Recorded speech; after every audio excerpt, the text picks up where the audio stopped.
tukomekerezza obulamu bwa Ben Kiwanuka olunaku olwa leero tukuletedde ebintu ebikulu byeyakolera nyaffe Uganda ebimuyisa omuzira wamu nabo abatibwa ku mulembe gwe nga bakyali bonna. Kano ke katundu kaffe ak'obadde okimanyi mu malindirire.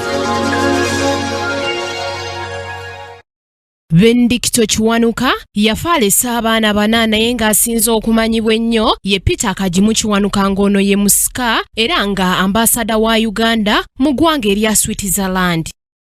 Abantu abalala abattibwa mu mulembe gwa Ben Kiwanuka mwe mwali Andrew Tukomekerezza ng'ono yattibwa abantu abatamanyibwa.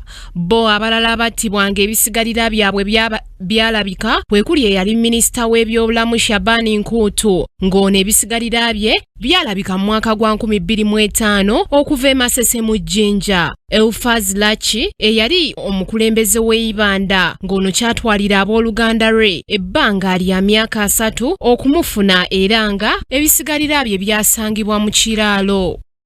Ben Kiwanuka ajja kujjukirwa nnyo mu byafaayo bya Uganda kubanga ye Ssaabalamuzi wa Uganda eyasooka eyali teyeerya ntama mu biseera Uganda bwe yali mu busibe bw'obutamanya okuteeka ekkomo ku bazungu abaali bajja ku n'emmwanyi okuzitwala ewaabwe okwefunira omusimbi. Yatwala eddaala ery'okukulaakulanya Karamoja mu biseera we yabeerera Ssaabaminisita wa Uganda. Yatutumula ebyenjigiriza ng'ayita mu kuwa abayizi sikaala mu masomero ag'enjawulo. Yabunyisa enjiri y'okwagala Uganda mu nsi gye yasomera amateeka. Yayagala nnyo eddiini ye y'Obukatuliki. Yayagala nnyo ekibiina kye yatandika ekya Democratic Party nga n'okusinga kwa byonna yalwanyisa enfuga y'abaceeruppe eyaleetera Uganda okufuna obwetwaze. Samali Kisaache, Kingdom TV, amalindirire.